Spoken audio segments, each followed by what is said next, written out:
Boa noite a todos. É um prazer estar aqui essa noite com vocês para a gente refletir um pouco sobre esses dois sentimentos que cada um de nós aqui já teve em algum momento na vida, já experimentou, que é a culpa e o arrependimento, que muitas vezes se confundem, que muitas vezes são apropriados de forma incorreta, seja involuntariamente, seja inconscientemente ou seja conscientemente. A culpa, ela é um peso, uma âncora que força a criatura e aprisiona ela como vítima e algoz. E nesse sentimento de culpa, onde o ser humano sofre, ele acha que ele já está pagando. E a gente vai ver que não é bem assim. E o arrependimento, ao contrário, é uma força motriz. Ele move, ele dá impulso para que nós possamos agir, possamos reparar o mal e pensar à frente, seguir em frente, reparando o mal que eventualmente nós causamos. Muitas vezes pensamos que Deus nos castiga. E a gente vai ver aqui que o nosso Deus é infinitamente bom e justo. Por causa disso, não castiga ninguém, não culpa ninguém. Então, vamos pegar essa ideia de um Deus soberanamente bom e justo, como os Espíritos trouxeram para nós no Livro dos Espíritos, e a partir daí começar a entender um pouquinho qual é o caminho para a reabilitação do espírito.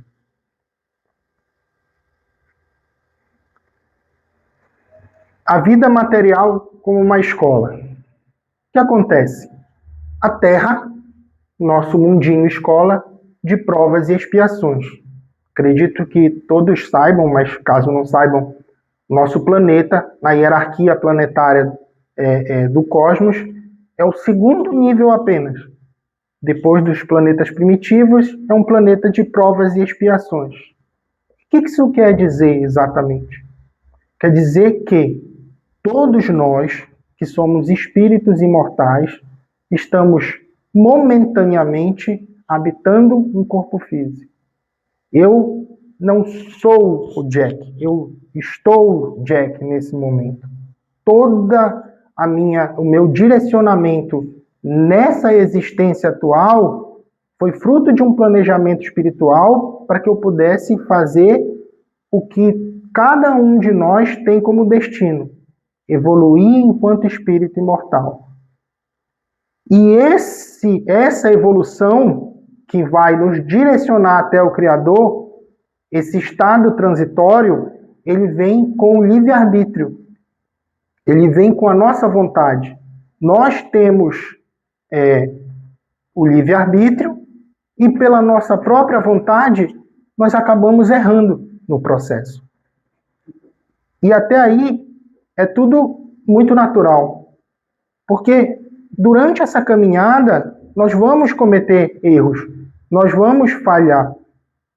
O espírito é o principal. E esse erro que nós cometemos durante a caminhada é que nos leva à culpa e, eventualmente, ao arrependimento. Assim deveria ser. Porque o processo de culpa é quando eu estou ali envergonhado do que eu fiz, me sentindo mal com o que eu fiz, sofrendo com o que eu fiz. Mas o arrependimento não. É um sentimento genuíno que nasce dentro de nós. Então, esse é o principal diferencial que nós vamos tentar entender. Só que, antes disso, dando um passo atrás, tudo que acontece na nossa vida, todas as situações, todos os reveses, as pessoas que passam pela nossa vida, todas elas são unicamente colocadas no nosso caminho para que nós possamos evoluir enquanto espírito. E o que isso tem a ver, gente, com a culpa e o arrependimento? Tem a ver que, se você passar a ver os reveses da vida, as situações da vida, com essa ótica, tudo vai parecer mais leve. E você entende que, assim como uma criança que vai para a escola e passa parte do dia dela ali, assim é o espírito aqui na Terra. Ele está na escola, passando parte desse período da vida imortal dele aqui. E ele vai cometer erros. Só que ele precisa fazer o que com esses erros? Aprender. Nós não estamos aqui para ser perfeitos, mas para aprender com as nossas imperfeições. É esse que é o ponto principal que nós devemos destacar e ter em mente. E isso exige de nós um certo esforço. E é um esforço moral, que é bem mais difícil do que um esforço material. Aqui a gente tem culpa, remorso e arrependimento. Culpa e remorso são sentimentos de autopunição que nos prendem ao passado. Eles têm a tendência de nos levar para o passado. Por quê? Porque quando eu estou culpado por alguma coisa ou estou com remorso de alguma situação que eu causei, o que acontece? Eu revivo essa situação na mente. Então eu sempre estou olhando para trás e revivendo e ressentindo. É uma âncora emocional. E normalmente você sente a culpa num primeiro momento e o remorso. O Rossandro Kinsley, que é um palestrante que eu gosto muito, ele diz que o remorso, na maioria das vezes, só chega quando você é pego no ato. Se você não for pego no ato, você fica ali na culpa, mas o remorso não. Por quê? Porque o remorso, ele é paralisante. O remorso é aquele teatro, aquela vontade de mostrar para o externo que eu errei. Mas ele não é um arrependimento. E muitas vezes a gente fala assim, arrependido de verdade. Mas arrependimento só tem, a gente vai ver mais um pouquinho. Ou ele está arrependido ou ele não está. Se ele está com remorso, se ele faz um teatro, aquilo ali é para o externo. Mas não tem a ver com o processo interno. Porque o remorso, o arrependimento é uma emoção voltada para frente. Porque eu efetivamente, depois de um pouco de culpa, eu vou olhar para frente. Como? Simplesmente tentando reparar o mal que eu causei. E através dessa reparação, criando uma restauração.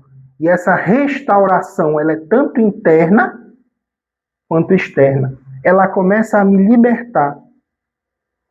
E nesse processo de erro, eu tenho a dor. Eu sinto uma dor moral quando eu cometo algum erro e me arrependo ou sinto culpa. Por que nós sentimos dores aqui nesse planeta? Qual a função da dor? Ela é o alerta. Ela é o alerta que eu cometi algum erro. Sabe aquela passagem que diz assim, Deus nos fez a imagem e semelhança? Será que Deus é parecido conosco fisicamente? Será que ele é um velhinho de barba que está em algum lugar? Não. Deus nos fez a imagem e semelhança porque em cada um de nós existe uma centelha divina. E é essa centelha divina que é a imagem e semelhança de Deus. Que ela precisa ser acendida, acessada. É a bússola moral. Então, quando eu sinto que eu errei e aquilo me machuca, é a centelha divina me mostrando qual o caminho eu devo seguir. Ou a minha consciência. Fisicamente se manifestando a minha consciência. É um alerta, como o gás de cozinha, que não tem cheiro. Mas colocam esse cheiro nele para quê? Para alertar que existe um vazamento. Assim é a dor. A criatura humana sente a dor como esse sinal de alerta. E se você sente um cheiro de gás, o que você tenta fazer? Tenta estancar o vazamento. Tenta verificar por onde que está acontecendo aquela falha. Então ele te alerta para você fazer o quê? Reparar. E é aí que nós entramos no arrependimento. É uma detecção interior. É autoavaliar. Eu errei. É uma emoção voltada para reparar, para o conserto, para eu corrigir uma falha. É sincero, é interior, é consciente das leis de Deus, é a minha bússola moral me apontando. Porque veja só, é muito fácil eu pegar, cometer um deslize qualquer e, não, ninguém me viu, eu não ligo. Mas internamente eu sei que aquilo está errado, tanto que eu faço a avaliação. Quando isso começa a me machucar de alguma forma, nem que seja martelando na minha mente, quer dizer que essa centelha divina já está indicando. E se eu fizer essa análise interna, eu posso pensar, e se fosse ao contrário? O que ia ser? Eu ia gostar? Se fosse comigo, como eu gostaria que a outra pessoa agisse? Então, essa máxima do Cristo, fazei ao próximo tudo o que gostaria que fizesse a você. E não faça ao próximo tudo o que não gostaria que fizessem a você. Ela encerra todos os ensinamentos. É um núcleo onde todos os ensinamentos giram, inclusive a culpa, o arrependimento e o remorso. Por quê? É a direção que eu tenho que seguir. É aonde me empurra em direção ao Criador.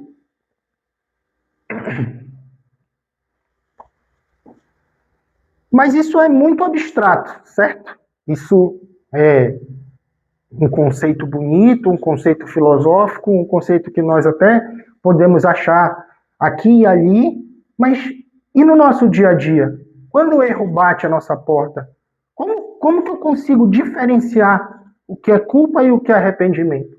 E aí eu trouxe aqui alguns exemplos. Um pai que grita com o filho, que briga com o filho por algum motivo. Quando que ele vai estar na culpa? Quando ele fica remoendo aquela situação por dias, por semanas. E o que ele fala? Eu sou um pai ruim.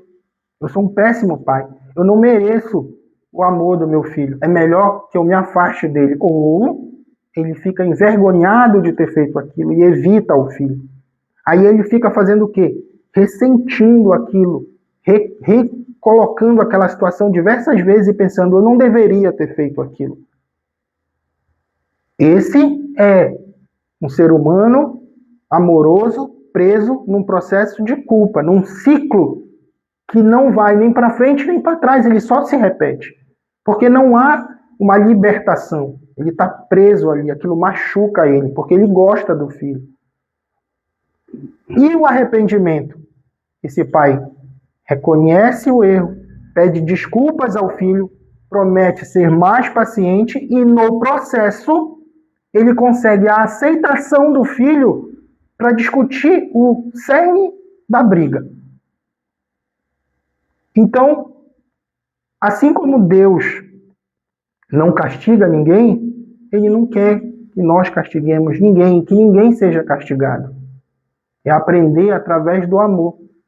E quando você faz isso, quando você abre para esse arrependimento e efetivamente procura o outro para reconhecer que você estava errado, mas não só pedir desculpa por pedir desculpa, mas agir em cima daquilo, você analisa em si mesmo uma falha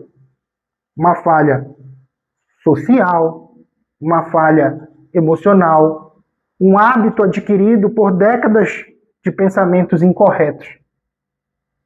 Esse é um caso bem simples.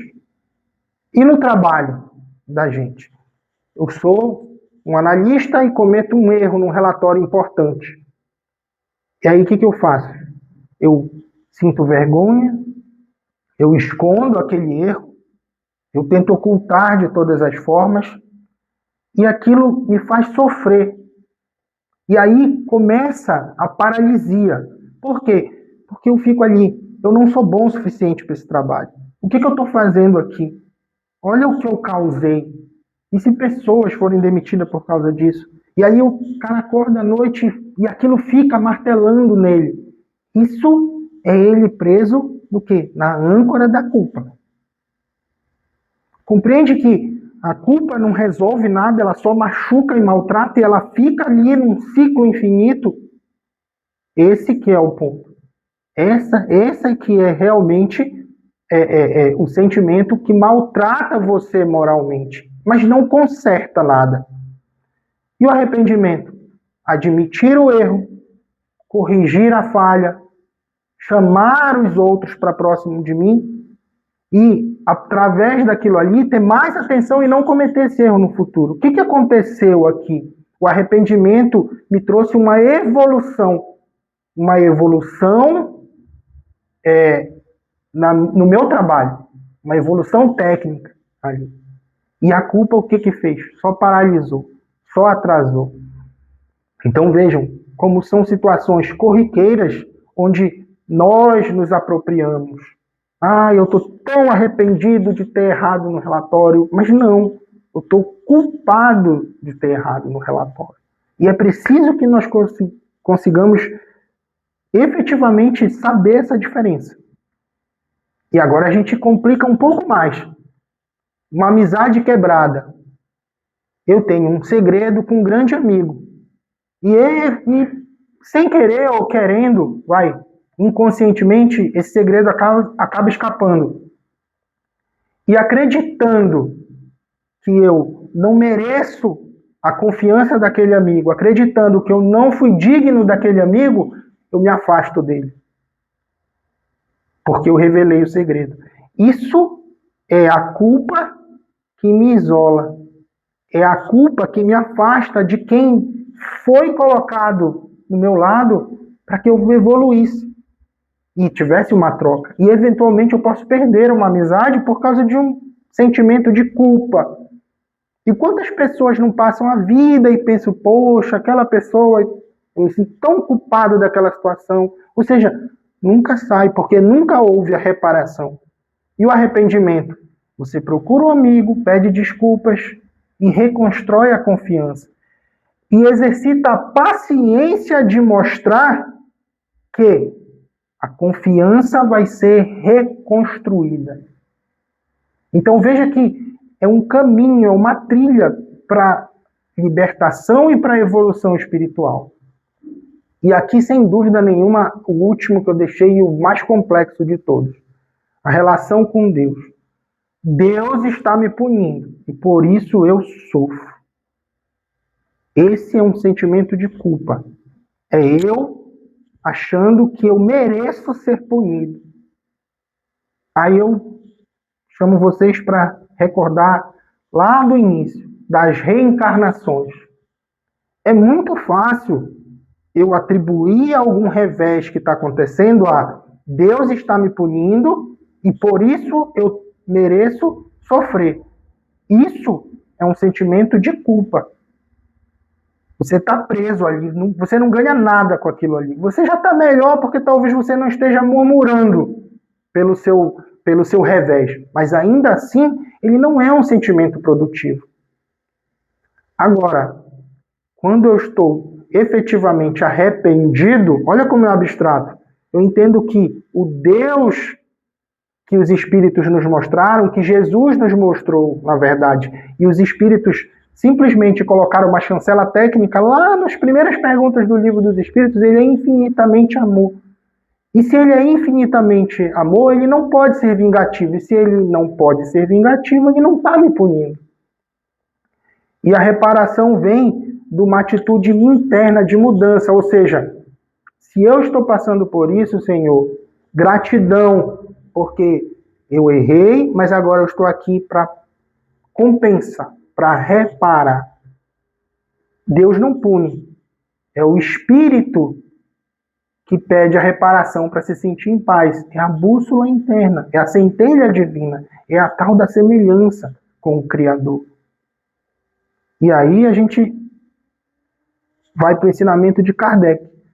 O céu e o inferno. Lá no céu e o inferno, Kardec diz que existem 3 condições para a libertação do espírito, da alma sofredora. O arrependimento. Olha só, o arrependimento é o primeiro passo para essa libertação. Eu estar arrependido e eu procurar para efetivamente reparar, ele já alivia a minha dor. Como eu dei nos exemplos anteriores. Mas ele não é o suficiente. Ele não é o suficiente. Eu preciso, através da lei de causa e efeito, reparar aquilo expiando aquela falta. Sofrimento não é uma consequência de uma punição. Ela é o efeito de algo que eu causei, seja nessa vida, seja em vidas anteriores. E, por último e mais crucial, ele coloca reparação. O que é reparar? Reparar é consertar o que eu quebrei. E aqui eu só falei de coisas entre pessoas, situações. Mas e quando eu faço mal a mim mesmo? Como eu reparo? Se eu fui muito orgulhoso, como eu reparo essa falha de caráter? Como eu faço isso? Eu faço isso sendo mais humilde, exercitando a humildade. Ou, em idioma comum, baixando a bola, tentando entender que os outros estão em graus diferentes. E que assim como alguém que eu considero menos inteligente, por exemplo, no trabalho, e aquilo me aborrece, tem outro que é muito mais inteligente que eu e que talvez eu o aborrecesse. Então eu estou em graus diferentes. E é por isso exatamente que nós somos colocados junto de outras criaturas para que uma alavanque a outra, intelectualmente e moralmente. E isso tem que estar em equilíbrio. O Emmanuel fala que são duas asas para você se tornar um anjo. A intelectualidade e a moralidade. Não adianta só uma asa. Não adianta eu ser muito inteligente e ser arrogante, prepotente, orgulhoso. Mas não adianta também eu ser muito coitadinho e não entender como as coisas funcionam. A angelitude exige as duas compreensões, como as asas de um anjo.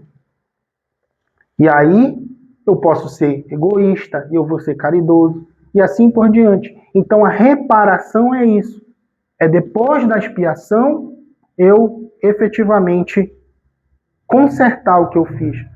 E a Joana de Ângeles nos diz: o arrependimento gera força para a ação positiva da reparação. Positiva. O que isso quer dizer? É como na mensagem que a gente leu. É muito fácil eu pedir uma clemência, Nossa sociedade ocidental ficou por séculos achando que eu erro, aí eu vou ali na igreja, aí eu falo que eu errei, rezo umas palavrinhas colocadas e tá tudo bem, para quê? Para eu errar de novo. E o que é difícil que o Tiago falou? O difícil é olhar para dentro, fazer um exame interno, é realmente ter a vontade de mudar. O duplo ânimo que ele está falando. É duplo ânimo mesmo. É entender onde está a minha falha e trabalhar em cima dessa falha. É assim que eu vou galgar os degraus da evolução. E isso é bom, porque a justiça divina é tão boa. Nós temos inúmeras reencarnações. Se nós tivéssemos uma vida corpórea, a gente ia com certeza mais ter erros do que acerto. E olha, eu não estou falando de grandes erros. Eu estou falando de pequenos fragmentos de erros ao longo da vida. Mas quando eu chego lá do outro lado, que eu junto tudo e coloco numa balança, tem muito detrito. Aí eu vejo, bom, ok, tem muito detrito. O que é que eu posso fazer? Eu vou passar um ciclo na erraticidade, enquanto espírito errante, me preparando para uma nova encarnação. Essa é a misericórdia divina. Mas o sofrimento ter um fim, ninguém está condenado para sempre, desde que não permaneça no mal ou no erro. Se eu permanecer no mal ou no erro, eu vou efetivamente prolongar esse sofrimento indefinidamente. E também ficar só na dor, só na culpa, não vai consertar nada. Eu vou ficar marcando passo, sofrendo, achando que eu sou um sofredor eterno aqui. Então, o primeiro passo é o arrependimento. Ele é a força motriz. E o que eu tenho que fazer com essa força motriz? Eu coloco em ponto morto ou eu engato a primeira e começo a caminhar? Porque é exatamente isso. Você pode ter um arrependimento, você pode ter o motor ligado, você pode ter essa força motriz, mas você precisa colocar ela em ação, colocar ela em direção. A gente precisa entender que nós temos que quitar as nossas dívidas, e a vida material é a oportunidade para isso. E lá no Livro dos Espíritos, lá na questão 919 e na apendiciada de 919, o Santo Agostinho dá a dica para a gente começar a fazer correção, começar a exercitar o conhece-te a ti mesmo. O que ele fazia? Ele dá o exemplo, faça o que eu fiz enquanto estava aí. Chegava no fim do dia, eu recapitulava. Fiz hoje tudo que era meu dever? Ninguém tem motivo nenhum de se queixar de mim? E faz uma revisão. E se você detectar algum desses detritos que eu falei, não deixa eles lá, para você juntar lá no fim da vida. Não, vai no outro dia com esse alguém e corrige. Se eu fui rude com alguém no trabalho, porque eu errei, porque eu estava chateado, porque eu estava com sono, com fome, o que eu faço? Eu volto lá, eu me arrependo e digo, me dá uma chance, eu não vou mais fazer isso.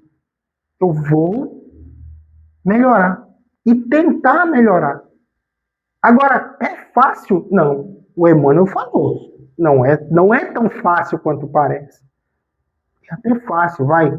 É trabalhoso. Exige autodisciplina. Mas, efetivamente, eu preciso estar na faixa vibratória do arrependimento. E deixar a culpa de lado. Como a Joana de Ângeles nos diz, nós não podemos nos demorar na culpa e na dor. Ela é só o alerta.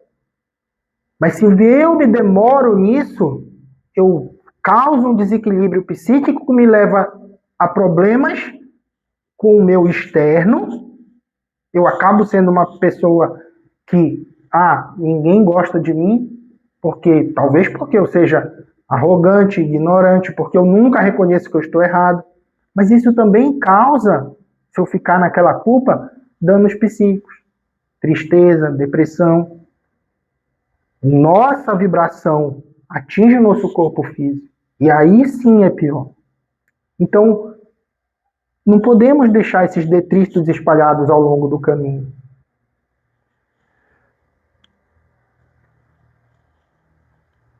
Transforme o peso do passado em degrau de ascensão. Para quem ainda não entende muito bem, como que eu vou diferenciar a culpa e o arrependimento? O que eu faço? Pensa o seguinte: toda vez que você é um espírito imortal e a sua evolução é uma estrada, toda vez que eu erro, eu pego uma pedra e coloco na minha mochila.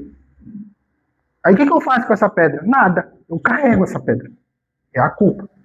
Vai chegar um momento que essa mochila vai estar tão cheia de pedras que eu já vou estar com dificuldade de locomoção nesse caminho. Eu vou estar com a fronte para baixo, assim, se esforçando para tentar andar, carregando toda essa culpa. E o arrependimento? Bom, o arrependimento é eu entender que eu posso pegar uma pedra dessa do caminho e consertar um buraco ali na frente. Ou aprender que com uma pedra dessa do caminho eu posso desviar de uma outra lá na frente. E assim, a minha caminhada, ela é para frente. Eu vejo o futuro, eu projeto o futuro. Porque eu já conheço as pedras do caminho. Para quê, gente? Para não errar de novo. Para se melhorar gradativamente.